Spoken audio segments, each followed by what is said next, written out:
Hello, everybody, and welcome back to the newest, freshest episode of the Pride FT. The FT stands for Football Thoughts. We are back once again to react to another disappointing Chelsea result. Another one. This time at the hands of our London rivals, West Ham. Very upsetting. As ever, to discuss this and much more, I have my illustrious co-host, Clark. Clark, hello. Hiya, how we doing?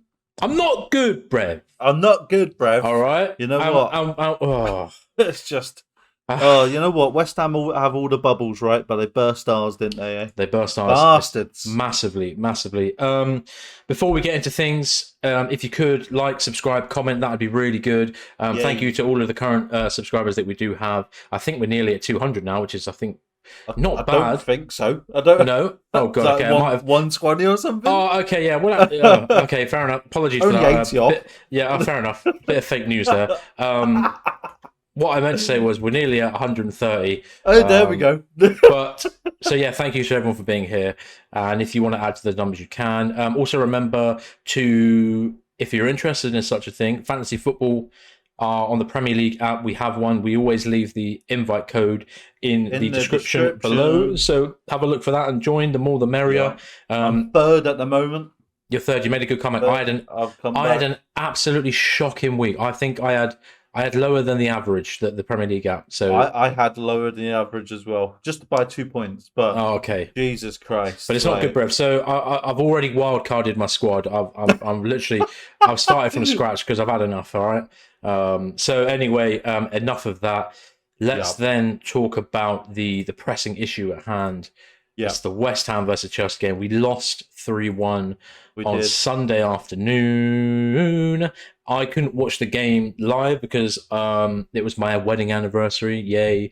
And I was out all day. Thank you. And I was out all day. But obviously I was following the scores and getting annoyed. Vexed. And then I thought, I need to see what happened.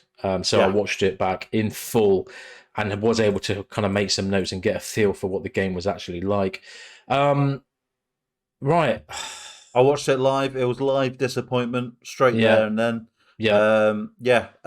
Again, we looked exactly the same as we started out with Liverpool. Very just nonchalant, don't care, getting pressed like fuck. And then about 10 minutes in, we went, oh, we're playing football. Actually, we should, we do that. Yeah. So we started doing that, and it wasn't good, bruv. It wasn't good. Do you want to take us through the first? Well, gosh, obviously, right at the beginning, within 10 minutes, within 7 minutes, West Ham get their first goal. Nayef Aguerd, easy headed goal from a corner. Everyone was talking, I say everyone, a few people on Twitter were talking about James Ward-Prowse's potential impact before the game. Yeah. I believe it was his first game for West Ham. It was his debut. Yeah. And straight away, an unbelievable corner, an unbelievable delivery right into the head of Aguerd. And it was an easy start to the game for them. And the exact thing that people were warning about, West Ham are big physical baskets and they've got unbelievable baskets and they've got unbelievable aerial threat, so we have to be careful. And straight away we get pegged back by an easy header, easy header which you could probably blame on Conor Gallagher because his marking was a joke. Oh, it was terrible, and was entirely caught out. He didn't even jump for the ball in the end because he was so far away. Same in the last game against Liverpool. Again, the marking terrible, and it just showed its ugly head again. And you know what? We went 1-0 down, and instead of last season, we go 1-0 down and just sort of sit back and accept the loss. We actually pushed. We did a little bit. We did. No, you're right. Good. We did look good. We did, didn't we? You mentioned after about 10 minutes we started waking up again, and you're so right because literally in the 9th minute. There was a penalty call. Jackson was brought down by Areola. He was found offside, but it was kind of a cue of things to come. And from that point, we completely dominated the first half. Sterling, once again, probably put in his best Chelsea performance. He did. Without a goal. He was dynamic, quick, unbelievable dribbling, going past players at ease, super aggressive. You're right. Unfortunately, though, as last week as well, no point doing all that if you're not going to pick out the right pass at the end of it. And he had that again for the first couple of runs he did, and then they did get progressively better and put them into better positions. But at that point, then no one was there to tap it in, which is obviously always a shame. And then shortly after that, kind of domination started. 28 minutes in, we had a fantastic debut goal for Carney Chukwuemeka. We did. A little. Well, he looked like he was going to shoot, and he thought, "Hang on, let me lay this off to the right." Laid it off to himself on the right. Fucking great shot. The curve of it. Yeah, Jesus. Power and curve. It's the kind of goal that we haven't seen from one of our players for a long time. Like the ability to freeze your man, drop the shoulder, push the ball out, and just smash it in with no fannying about was fantastic. And a really good goal. And really, he was probably... Obviously, he goes off injured. We know that at the end of the first half. And I wanted to say... I didn't want to get too ahead of myself, but really, him going off completely changed the game for us. It really did. And for me, ruined our ability to attack. And then really, from that point after his goal, we still looked good and we were still probing and dribbling great well. In the attacking third. The attacking third, we had the most passes all game. Most passes, most possession, everything. But it was looking real good. As I always say, there's no point in having all these passes and possession if you're not going to fucking score.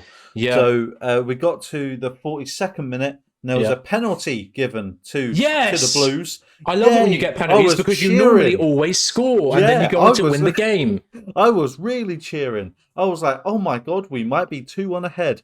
I've got my Enzo shirt on. I'm like, it's Enzo. Now, I don't know if Jackson should have took the penalty. I think he should have. Yeah, me too. One, he's obviously more of an attacking player than Enzo. Two, Enzo doesn't really need the goal. Like, he's not thinking. If Jackson got that goal, progression. That's it. Good point. 007? No, there's no 007. True. There's no social pressures of you to score, and now there's more. It mounts and mounts. It's snowballing effect. But Enzo, 120 million billion trillion, and he goes middle height, just left of the goalkeeper. Like, I could have saved that. You could have saved that. Fucking your son, who's 12 weeks old or something, something like that, bro. Yeah, exactly. Yeah.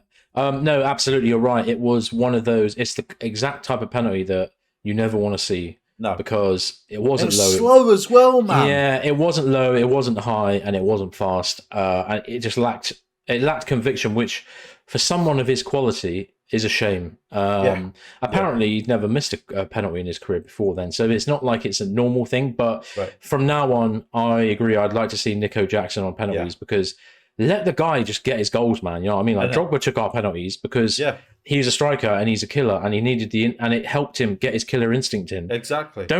We keep depriving strikers of goals because we want to give fucking penalty goals to midfielders who don't need the goals. So fuck off, bro. Yeah, go away. So hopefully, I love you, Enzo. I fucking love you. You're great. Some of the passing you done in that game was unbelievable, godly.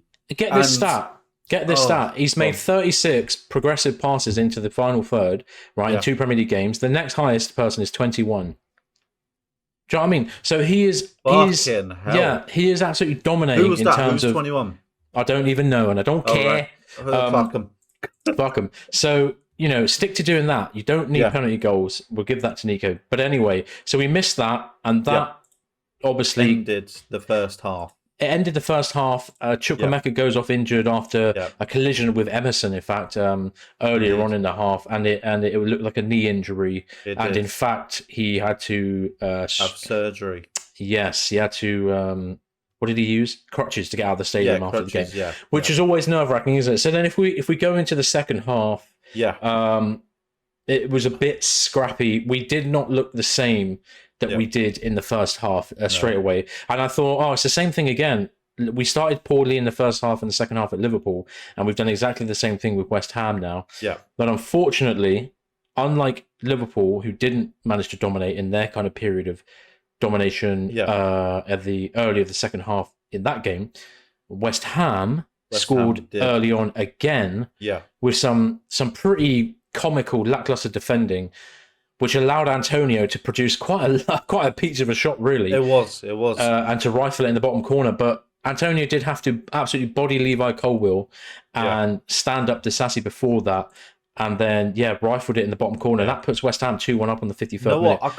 I can't even blame Disasi there. Because I think he thought that he had him, which he did, to be fair. Yeah. Like, his positioning was, you couldn't really get a better wasn't terrible, it wasn't terrible. Like, it wasn't like he was fucking, like, off where Gallagher was for the first goal. So, he was, like, right next to him. It's just, Antonio went, yeah, go on then. And that's it. That's what, do you remember, like, back in the day, like, Rooney?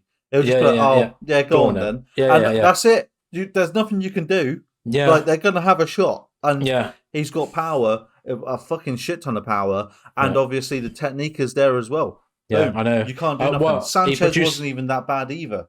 No, I mean, he produced a finish. He produced a finish that I haven't seen a Chelsea striker do for years. So it was a decent goal. Oh, I mean, obviously in the build up to it, there was a bit of defensive confusion. Disasi did kind of in a clearance pass it straight to Ward-Prowse, who then played the ball through to Antonio, and then he was left isolated. But I have to say, this is something I think needs to be brought up. Thiago Silva is looking a bit botty because he's looking a bit shaky warrior. He is, because in that situation, where the fuck was he for the central centre back? In that scenario, why was it when Disasi was the one who cleared the ball out on the right hand side of defence? Why did the ball then was able to come over to the left-hand side of the pitch, and then Colwill got bodied, and then Disasi was the one covering. And Silva watched it. And watched it, exactly. And it just went over him, and he didn't get back. Oh, yeah, okay. That was it? Yeah, so we need to watch out for Silva because, it's all well and good having somebody of his quality and experience on the pitch, but it doesn't matter how good you were, you have to be good now. Yeah. And he's getting on. He is. Obviously, he's a bit old, but it's not even just age. It's just like, if you don't play good, you don't deserve to play. No. So we really need to keep an eye on it. And I am hoping that once a few injuries come back into the fold, we can kind of switch things around. And really, I don't think he should be playing too much. Probably not. No. Can I just say something as well? Sterling just before that goal. Actually, it might have been the first half, the very end of the first half. I've got it written down here. Sterling. Obviously, he's making progressive, runs and stuff like that. Did you see the tackle that Emerson went in with? He literally sliced him, and Sterling got straight back up. To be fair to Sterling, to his credit, to his credit, he actually got back up. But I thought, fucking hell, that was a bit meaty, and wasn't even a card. Wasn't nothing. Not even a penalisation. Well, I mean, once again, the standard of refereeing this weekend's been atrocious. Terrible. I don't know if you watched any of the Arsenal Crystal Palace game. I was listening to it on the radio, little bit. on Talk Sport, and they were going in. Sam Matterface was going in on the referee team because they weren't booking people for obvious time wasting. They did eventually. They weren't booking players for telling the ref to give yellow cards. And surrounding him in dissent. They weren't booking coaching staff. Because you're only supposed to have one person in the technical area, and like Arsenal on multiple occasions had like 2 or 3, as well as Mikel Arteta stepping out of his technical box. So just a litany of errors that once again Premier League referees don't enforce. And it is everyone was saying it, weren't they? They said they can bring in all these new rules and it's supposed to make things better. But we know for a fact that by game week 2 or 3, they're not asked. They're not going to be because they don't care. Anyway, back to football. So obviously we're behind. I noted down Mudryk since coming on looked absolutely terrible. I'm sorry, I'm really losing patience. He was a bit woeful, He was. In the 66th minute, then Nico Jackson, our dynamo up front, draws a second yellow from Aguerd, who makes a daft challenge, and once again comes from Nico Jackson's unbelievable work rate and ability to get to the ball before defenders do. It gets him sent off, which is great striker play. Unfortunately, it wasn't enough, and I thought in my head, in a way, this is bad because as soon as a team goes down to 10 men, they're on it. Six centre back subs are coming on, and they are everyone behind the ball for the rest of the game. Can I just say, just before that red card, Chile came off for Caicedo. So Caicedo comes on, doesn't really do much at all. It's not really. looking good, Brev. I can't It's lie. not looking good, Brev. And then after that red card, we done fuck all. 75th minute, Connor come off for Madueke. Madueke done sort of nothing. Yeah, I wasn't impressed. Gusto off for Bursto. I didn't even see Bursto touch the ball. No. And yeah, there was so many chances and so many like final third progression, like all the stats you want to see. You want to see all these stats, but the one that's important, the goals, and there was none. And it was just, I felt in that moment, like the last half an hour of that game, I was like, it was like I was watching last season. Deja vu, big time. Obviously, then to cap off the game, our record signing and Premier League record signing, Moises Caicedo gives away a pretty ridiculous penalty on the 93rd minute, which Paquetá scores, who had a real bastard of a game. He's so annoying to play against. Oh, you know what? He looks like an horrible twat as well. Like he's just, he does. I know he looks like does. a villain. He looks like a Toy Story or like a James Bond villain. Yeah, and if he played for us, we'd love it. But the fact is, he doesn't, so we hate it. And so, yeah, I kind of capped off in my kind of last note of the second half. It's a shocking second half performance. Subs have absolutely killed us. And I think they just didn't connect and gel the same way that the starting lineup did. And really, well, you know, Caicedo should never have played because you have to remember that the brother has not played a single minute over the whole of pre-season. He didn't play for Brighton. He was sitting at home, you know, probably watching The Wire or whatever, you know what I mean? Like box setting. The Wire. I was trying to think of a long-running series that's, you know, pretty good. Okay, yeah. What's the other one? The Sopranos, Grey's Anatomy. Yeah, 15 seasons of that. So overall, as you said, you summed it up quite nicely. Deja vu performance. That we looked okay, but we still couldn't score and we still didn't win. Yeah. And I think Caicedo shouldn't have played. He should have been on for Luton because that would have been definitely. A week and a half of training, getting to know tactics, everything like that. No pressure. It's Luton, so it's not a big game at all. It's at home as well, so it would have been a nice little home debut. Like all the signs were there. Get him on for Luton. Could have scored a little goal, get his little confidence up, or assist or something like that. But no, we went, we'll play him against fucking West Ham away. And put him on at fucking 60 minutes. Like, I know. It was a bit of a, to use a football analogy, it was a bit of a hospital pass to him, really. He didn't deserve to be brought in. And with so much scrutiny on him, I think that was quite a misplaced thing to do and not really fair on him as a player. It was such a weak decision. Because did you see at the end as well? Like, at the end of the game, 90 minutes was up, he was bloody on his knees praying on the pitch. Which you know, if he's a religious bloke, you know, good on him. And some people need God to get through the day, and that's calm, innit? But the problem is, it's so memeable. I saw memes within minutes. I mean, I saw memes within minutes of him wearing Timberland boots coming on, which is quite funny. I love that meme. But yeah, to see pictures of rival fans taking the piss out of him, saying, "Look, he's only been at Chelsea for like one game, but he's already praying to God." It's a shame, but there we go. That was the game. Do you think we should panic? You know, is this a sign of things to come, or will we be better this season, regardless of that result? Well, right, we're already playing better anyway. So it was only the sort of last 20 minutes of that game really reminded me of it. But you got to think we had 3 or 4 substitutes on. The team wasn't the same, and we played brilliantly all game. I think we should deserve that win, honestly. The stats were there. We played brilliantly against Liverpool. Liverpool's a notoriously hard team, obviously. So, yeah, I think we're doing all right. I think this Luton... right. We got Luton next at home on Friday on the 20... whatever it is, 25th of August at 8 o'clock at home on a Friday. Nice little late kickoff. Just to let you know, Robert Jones will take charge of the Chelsea Premier League clash against Luton Town, and VAR is Paul Tierney, who was exactly the same as West Ham. So which he wasn't too bad. The VAR wasn't too. No, I guess not.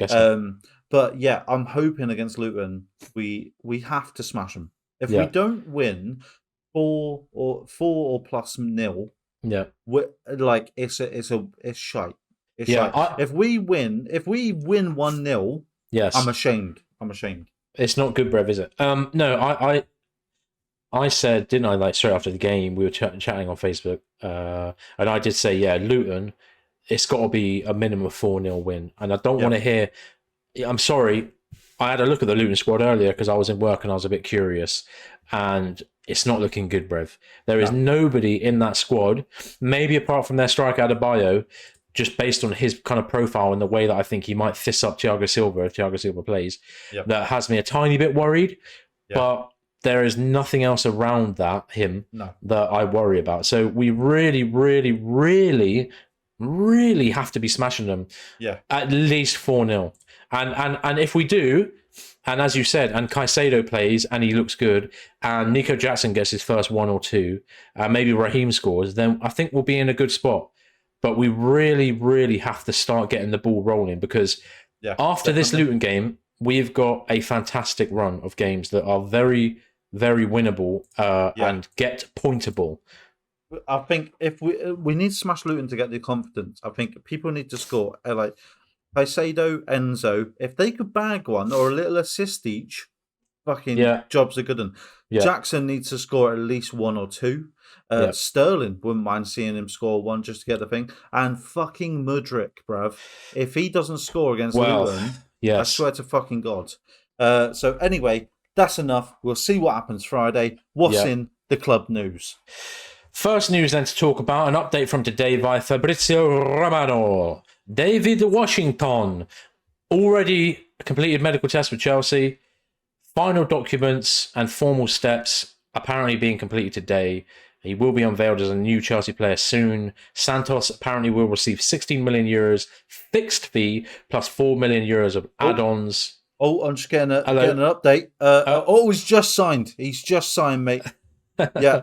It's in. We did it. We can bank that. So he signed apparently 2 hours ago. An official announcement will come soon. Do we want David Washington? Are we bothered?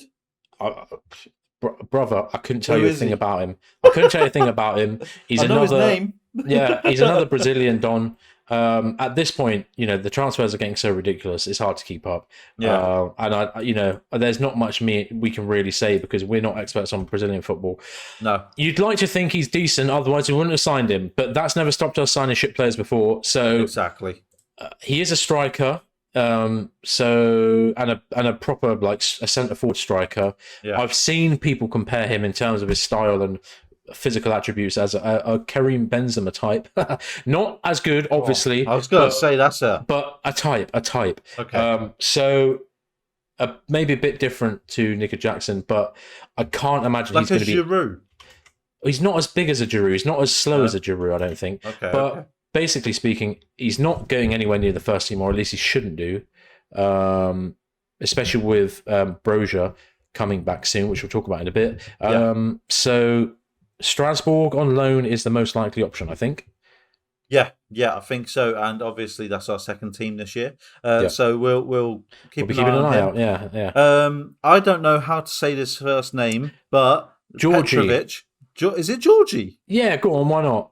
All right, Georgie. Georgie Petrovic will sign a 7-year contract until June 2030 for the Blues, with the option of a further year. Georgie's Chelsea medical in London has been pushed back to the end of this week due to his visa application. His medical was booked for today, but it will now take place between Thursday and Friday. We're recording this on a Wednesday, so tomorrow or Friday he'll do a little medical, which I'm guessing it'll be all right. Happy about this? He's far and away the best keeper in MLS, so that's good. Okay. I mean, we are signing the best keeper from a whole league, which is nice. I mean, it is only MLS. He's only 23. I think he's quite highly rated. I mean, the only thing, again, it's not a player I know much about, but there are people. He's 6'4". There are people that I respect. Same height. Oh. There we go, height buddies. There we go. There are people that whose football opinions I respect online who really rate him. So he's got that going for him. For me personally, a guy called Chicago Dimitri is a big Chelsea fan. I think in Chicago, so he knows about American football. Right. In theory, he's been talking about him for months. So Okay. Fingers So crossed he's pretty good. I've seen people say that he's got a chance of displacing Sanchez by the end of the season, which I'm happy with, to be honest. Other than that, not much to really say. He is Serbian, so cool. Another goalkeeper to add to the mix. Yeah. Fingers crossed he's any good. Some random weirdos have been talking online about how his distribution isn't any good, but do you know what? Fuck that shit. I don't give a f if his distribution is good. I just want to see players say. I want to see goalkeepers save shots and claim balls. Pause. And that's all I need to see. All right. Yeah. So I don't care about his distribution because he's not. Yeah, we'll take him. Fuck it. Also, sorry, the deal's really cheap. It's like 12 million quid. Oh, bloody pocket I mean? change. So you know what I mean? Bargain. Armando Abloja back in training as well as the Wolverine Badia Shill. Yes, fantastic news. Hopefully, both mate. If these both come back, it's game on. Because I'm hoping Broja hasn't lost a little bit of thing because he was getting into his little rhythm, weren't he? Yeah, and he then was. Obviously he got struck down. ACL, ACL in a friendly as well. Yeah, I know. So hopefully he's back and back to full fitness and raring to go. I've seen a lot of Instagram posts, social posts from him, and he looks like he's raring to go. Yeah. And then Badia Shill, I haven't really seen much about Badia Shill or anything. I haven't seen him post anything or whatever. No. But if we can get that bloody Wolverine in the back, I am certainly happy for that. Yeah. We never know. Maybe just a little Luton appearance. Oh, we'll see. Maybe a little subbity sub. Yeah, we'll see. Hopefully in the squad, that'd be nice. Yeah. Happy with that. Fulham. Yes. Fulham. Go on. You do it. Fulham face renewed competition for Chelsea's Callum Hudson-Odoi after Everton and Nottingham Forest have entered the race via Nizar Kinsella. Not much to say. Obviously, he's been frozen out of the squad, which I think is a real shame because he's a talented player. He is. He's had his number taken by Andre Santos. So of all people, he is leaving. It looked like it was a done deal to Fulham. We were going to pay $4 million for him, but apparently Everton and Nottingham Forest are willing to pay up to $8 million. So obviously, if you're looking to maximize profit, maximize income, you're going to go for the bigger fee. I can see him at any of these clubs. I can see him. I can see him doing well at any of these clubs. Yeah, me too. Me too. So we'll keep an eye on that. Obviously, I really liked him as a player when he first broke out. They're not massive rivals, so I'll be cheering them along. Well, exactly. And we'll talk about a loss later on in a bit in relation to that. So next up then, our goal scorer Khans. Chukwuemeka is expected to be out for around 6 weeks. Now, we did say, obviously, he had an injury in the game against West Ham. Yeah. Went out of the stadium on crutches, had surgery about 48 hours later or something. Yeah. 24 hours later. Out for 6 weeks. That's not bad. It's just a shame. It's not bad, but it's still a shame because he was coming into his own. Yeah, he was in bloody flow state that first half. He was in flow state. Yeah. After that debut goal, not debut, but first senior goal. His first goal, absolutely great goal, was like proper good goal. Yeah. And then obviously to be struck down by this, it's heartbreaking. It really is. But 6 weeks isn't that long. No. Hopefully, well, they say 6 weeks, right? I don't think probably won't be back for about 8 or 9.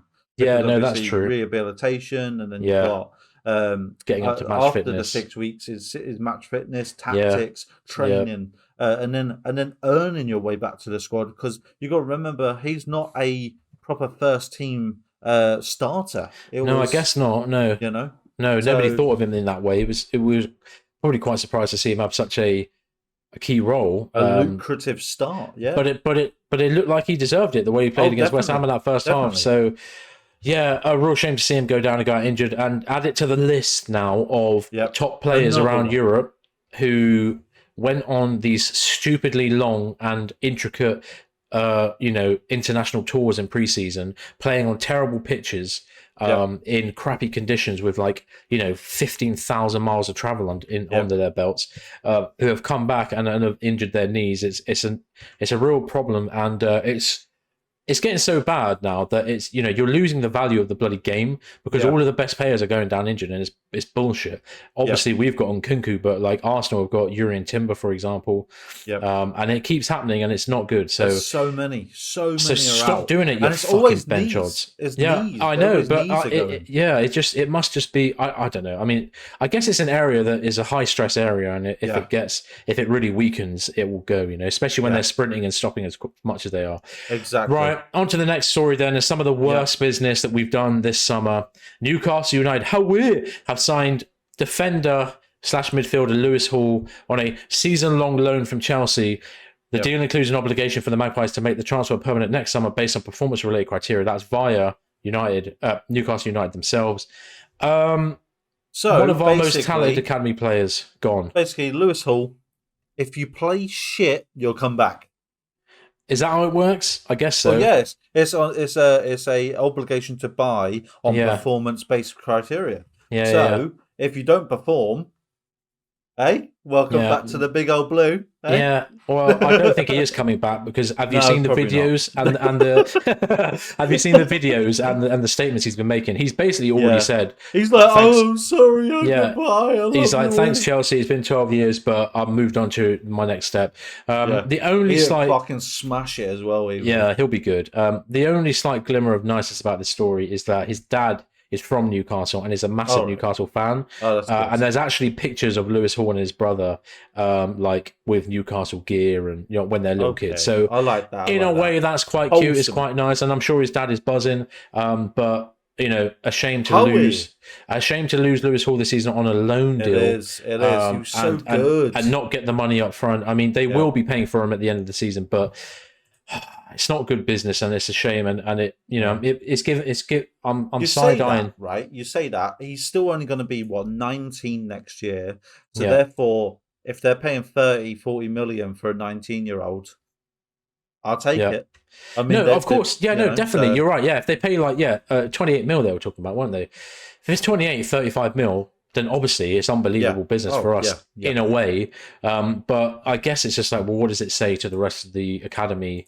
That we're out here buying £20 million Brazilians who aren't as good as Lewis Hall, and selling them, and then selling academy players, not even giving them a chance. So exactly. And the thing is, Lewis Hall did nothing wrong. He broke through into the first team from good and was good. So. Yeah, a strange deal all around.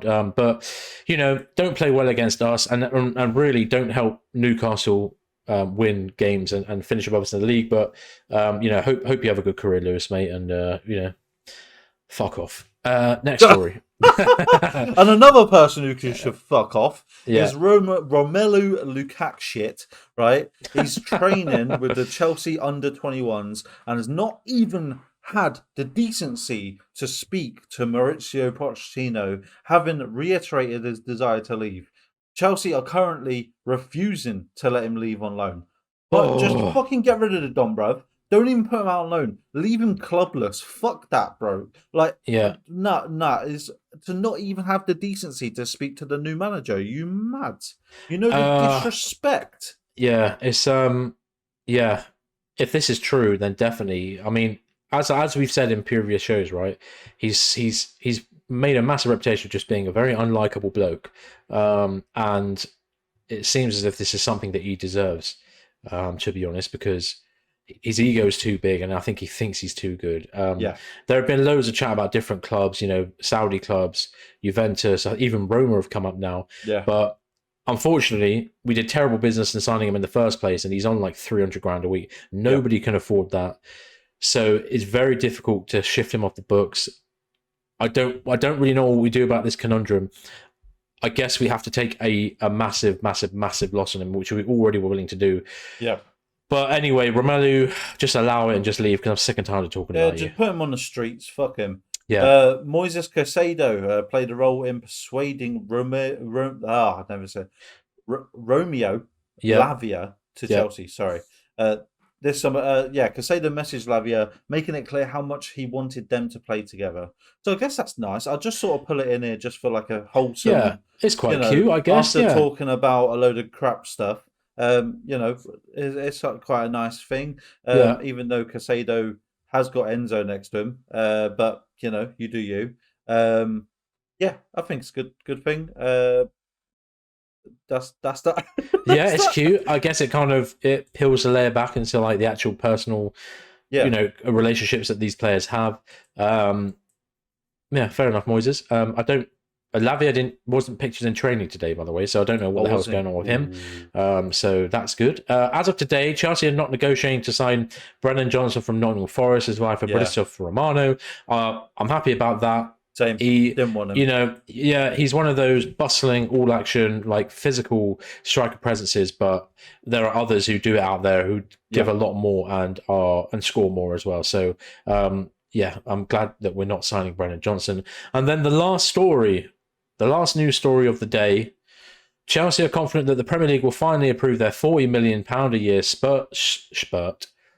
shirt sponsorship with Infinite Athlete via Telefootball, the Telegraph. Right, okay. So basically, we've gave Premier League a little brown envelope. The brown envelope's coming brown out. envelopes out and going, give us that so we don't look like knobheads. And they're like, all right, sound. Yeah. So, yeah, I don't think it's any worse than what Man City are doing because obviously their club has links with their sponsor. Our club has massive links with our sponsor. Fuck it, just let them do whatever. I mean, there's worse stuff going on in the world. Fuck it.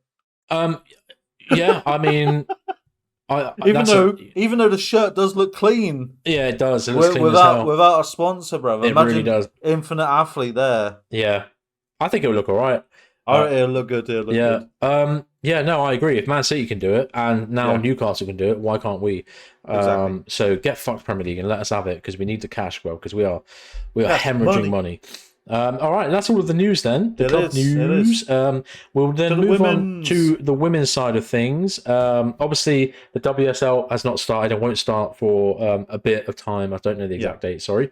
And we are obviously just coming off the back of a World Cup that England reached the final of and unfortunately lost 1-0 to Spain. Yes. In terms of Chelsea representation, Lauren James came on as a sub in the second half. Didn't really look very good, unfortunately. Couldn't really turn the game around.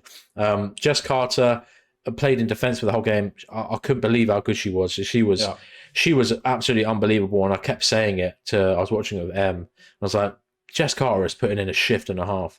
And I saw lots of chat from the Chelsea team mentioning Millie Bright, who obviously captained the team. But her performance was nowhere near as impressive as Jess Carter. So commiserations to England women. It came very close, but unfortunately it wasn't to be. And to be fair, Spain was amazing. Spain were popping, man. Aitana Bonmati in centre mid, baller, brev. Baller. She was hooping the whole game. She was absolutely hooping. So very impressed with what Spain had to show. And deserving winners in the end. Didn't deserve to get kissed by members of their FA in public, which is very strange and very not weird. Something. And she came out and said, "I'm not happy with that." Or saying, no, but I she know. said it's all in the emotion. I was like, no, there's emotion, and then there's it's being sexually assaulted in public in your career highlight moment, which is a shame because. Now every time she thinks about winning the World Cup, she'll be thinking, "Oh yeah, that fucking slimy old geezer at the bloody Spanish FA gave me a kiss on the lips." Very weird. We don't like to see that. Players have started returning to training now. I was just gonna say, Lauren James didn't look that good. She had obviously a too-much ban because she stood on whatever her face was, and she stood on everybody's going, "Oh, she was an accident." It was not an accident, bruv. She wanted blood, and everybody was quite well. I saw a lot of people sort of confused and upset that she only got 2-game ban because she really should have been banned for the final as well, but the FA allowed her to play, which didn't really do much anyway. So players are starting to return to training. Karen Carney. Ex-Chelsea player. Whoever this is. Karen, I mean, obviously, that's just the name anyway. Karen. She's calling for a 50-50 sponsorship split between men's and women's teams, which I think is absolutely absurd. Because, if the money is going to the club, then it goes to the whole club anyway. So it's not like the women's are split, Like it doesn't make sense, especially with the sponsors, because the sponsors are going on that kit anyway. So Yeah. I don't get this a little bit, and I don't get what it would even mean or do, because it wouldn't change anything. It'll go into the same club. I think she's on about, like, women getting paid more, get more viewers, get paid more. It's the same thing as the NBA. It's the same thing as bloody cricket. I don't know, whatever. It's the same every single sport. Whoever gets watched more gets paid more. Yeah. So yeah, that's it, isn't it? That is just kind of how it works. Yeah. I mean, maybe the split isn't very good, and I'm sure there's evidence to say that maybe a lot of the women's sport gets underfunded. Yeah. But yeah, I don't know. In pure business terms, a 50-50 sponsorship split just doesn't really make sense, does it? No. We are quite lucky, obviously, at Chelsea, because actually we put a lot of money into our women's team. We do, but we and win it a shows, lot of money. and it shows, because we are the best team in the WSL. Exactly. And we've got a lot of the best players in the world because of that. 4 WSL titles in a row. Yeah. So we do hear about this, don't we? Quite often. We do.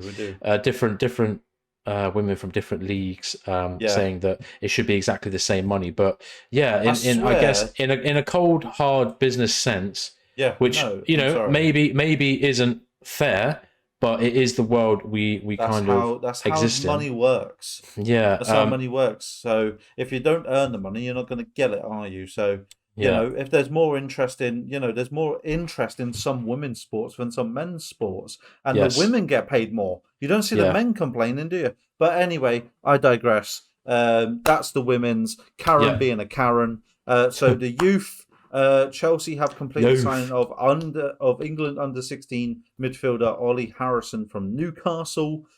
Don't know who he is, but good on you, lads. Good on you, lad. YI and all that. And despite an early embrace, despite an early brace from Ronnie Stutter on our under-21s, were unable to stem the Brighton and Hove Albion attacks as the away side picked up all 3 points at Kings Meadow. Chelsea under-21 lose 3-2 to Brighton. Stutter gets 2 goals. So not a good day for everyone. No, pretty peak. But the under-18s, they won 2-0, came back late to win 2-1, against Crystal Palace. Took the lead early on and then took it to 81 minutes to equalise, and then the 90 plus 9 minutes extra time to secure the win. Both goals came from McNeely to secure the win. Yeah, boy. These extra times are mental, by the way. How do you feel about them? Do you like them? I'm not fully sold, because we always get screwed. We never score in extra time. Yeah, we always get screwed in extra time. Can you imagine if Alex Ferguson was still manager of United, bro? Oh my god, they'll have about, mate, it'll be 2 games in one. It'd be an extra 90 minutes. Yeah. Fucking ridiculous. Yeah, I know. I like the idea of it, but I bet it'll be one of those things, as we said, that they'll just stop doing because they can't be asked. No, Funny enough, before we go into Rival Watch, talking of massive stoppages, I was working on or involved in the football radio stuff last weekend, Cheltenham game against Portsmouth. There was 21 minutes of added time. 21 minutes? Yeah. But what I will say, it was because 2 referees in the referees team pulled muscles during the game and had to be replaced. The first one pulled his muscle, a linesman, had to be replaced by the 4th official. The 4th official then pulled his muscle as a linesman, so they had to get a geezer out of the stands. No way. Yeah, who was a qualified ref, had to get a geezer out of the stands, a Pompey fan. They give him a pair of random Nike Mercurial Vapor boots that were gold, that made him look a right flash bastard. Gave him a kit, and he was a lino for the game. A very funny story, but it did mean that there was like a 20-minute delay, and so the second half of the Cheltenham game had a 21-minute of added time, and then another like 6 or 7 on the end of that anyway. Right. And the game didn't finish until much later than expected. And what was funny about it as well is that even after all that and the amount of time they had to play, there was 1 shot on target the whole game and no goals. Wow. So that's League One football for you, and Cheltenham Town. Riveting stuff. Riveting stuff going watch. on to Rival Watch. Rival Watch. Riveting stuff again. I don't know how I feel about it, actually, because I hate both of them. But Spurs smashed Man United 2-0, who looked absolutely fucking dreadful. Shocking midfield, Mason Mount. Just looked lost on and off the ball. Mason Mount is still on for a James Bond start. Love it. Love it. Show me the demonios. He's getting there. I didn't. I couldn't watch the game, unfortunately, but I have seen highlights and I've listened to other people talk about it. Man United are crap. In fact, apparently, according to a thing I saw on Twitter earlier, they had a behind closed doors game against Burnley today, and they lost 3-0 as well. So Man United are in the mud, and they're fucking terrible and shite.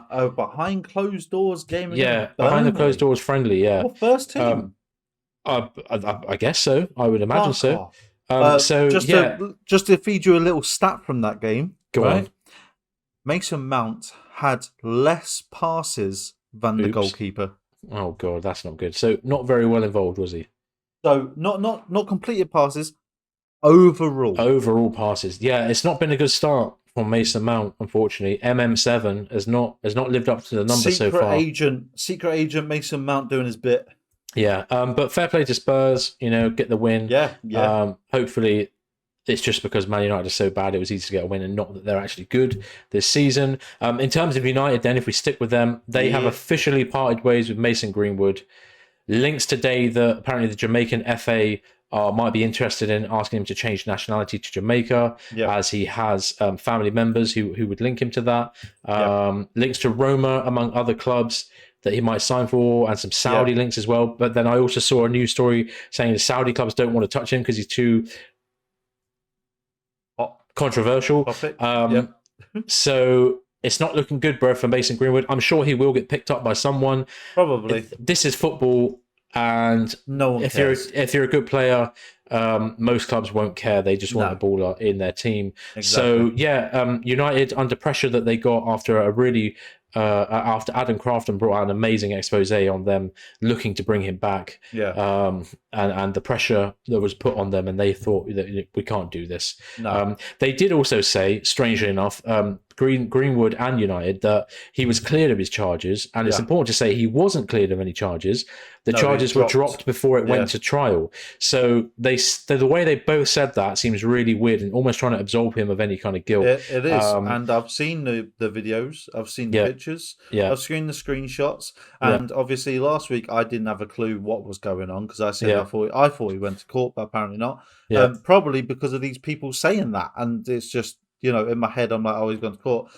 My brother is guilty as charged, but allegedly, you do whoever, whatever team, we don't really care. Anyway, Aston Villa looking spicy. Wowzers. 4-0 against Everton. People are predicting this season that Aston Villa could be top 6. Yeah, man. I mean, I had them quite high up in my predictions. They pumped Everton differently. I really like the look of Villa, man. So many players that just suit the Premier League. Emery. I know, and he's a class manager. And the Moussa Diaby they got, what a signing, man. This guy looks techie as hell. I'm really impressed with him. He's strangely got a really good technique that is maybe underrated. He's a very good volleyer. In his first goal he scored for the club, which was in the first game, he scored a nice volley, which is like, all right, that's good technique. And then in the highlights to this game, he didn't score, but it was a good save. He pulled another really nice volley. And I thought, all right, fair enough. That is kind of nice, because it's like a bit kind of. Well, it's just one of those skills you don't really think about until someone does one. And you're like, wow, that was sick technique. And it's the kind of thing that, like, if you can regularly produce on target efforts with volleys, you're going to score, and you're going to catch people out, because a lot of players can't do that and they'll miss. And it also means that the ball that comes over to you doesn't have to be as accurate if you can get your foot up there and get it on target. So they're looking really nice. I mean, Everton are piss poor, which is quite nerve-wracking for them, because They've got Daishin now. They've got the guy who's supposed to keep them solid and resolute and not conceding goals, and they are conceding goals for fun. So they are in a lot of trouble this season. I can't wait to go against them. Liverpool beat Bournemouth 3-1, but they didn't look that good. Conceded first as well. The attacks look deadly. They do look deadly, but the back line, very shaky warrior. Shaky. It is terrible. That back line, they need at least another, defensive mid and probably another centre back, because I don't know what's going on there. Yeah, because you got Virgil van Dijk, you got Konate, and you got Alisson, and I don't know why, but the last 2 games, obviously, there's only been 2 games, so I might fucking eat my words, but they don't look like they're like vibing. They just Alisson, did you see some of the shit he was doing? No, I haven't. No. Okay, so obviously we know him as a sweeper keeper, right? That doesn't mean you can play midfield, bruv. All right, he was out there. People had to save his ass. It was ridiculous. I was like, "What the fuck are you playing at?" It was like he thought he was the next Neuer. It's like, it's not happening. So they're looking a bit shaky in defense, but obviously their attack, as always, looks fucking stunning. Some of them goals are so good as well. Yeah. But Luis Diaz's goal. Oh mate, Jesus Christ. But 3-1 against Bournemouth. They obviously conceded first, which was a shocker. That was a big shocker. Good finish by Semenyo. It was. But 3-1. Did you see the McAllister red card? I did. Yes. Yeah. Again, more referee bullshittery. What the fuck was that? They've appealed it, and apparently it's been taken away now, so he is allowed to play the next game. Yeah, of course, mate. Yeah. Honestly, he didn't even touch him. He didn't even touch him, and that is referees getting duped by people faking shit, because he went down off like a fucking breeze, bruv. Yeah, they do it. And I was like, that is not even like. But what's the point of VAR if you can't see that? If you're going to be adding time, just get the ref to go and to go and check the thing. Yeah. You know what, right? Actually, I'm going to say this. We got smartwatches these days, right? Yeah. Who's to say you can't just link a fucking smartwatch up, or like make a custom one for referees? Yeah. And they can just watch a fucking replay on their wrist. Yeah. I mean, it's doable. What the fuck? Just do that, bro. Might be a bit small. I mean, some of the referees are quite old. Mate, no. Because all you'd need, right? I've got what? It's like my phone's like what, 7 inches or something? Yeah, mate. Like that. Oh, that's something like that. Yeah, something like that. Or smaller than that. I mean, you'd only need what, 4 or 5 inches across.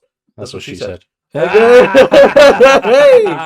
It's too obvious. It was too obvious. so it's like just have something there, and they can just go, oh yeah, press play, done. Like, just send it to them. Fucking WhatsApp it to them. It doesn't matter. Do something. Just get it done. It's ludicrous that we haven't got this in 2023. Anyway, Brighton 4-1 against Wolves. They're still looking impressive, even though they have sold about 8 billion people. Yeah, it pisses me off. So I don't know what the fuck's going on. Who's that Donny that they got? That's good. The Matoma. That's the one. Yeah, that goal. Fucking quality. What a goal. What a goal. To dribble like that from where he was past that many players. And what I like about it the best, it's always, for me, it's the composure at the end of it. There's no point doing all the dribbling if you don't have the composure at the end of it. Exactly. And he was very composed, and he pulled out a lovely finish. Loads of really nice goals, and they're looking good. Is he available? Because I think Todd's probably got another 100 million somewhere. Like.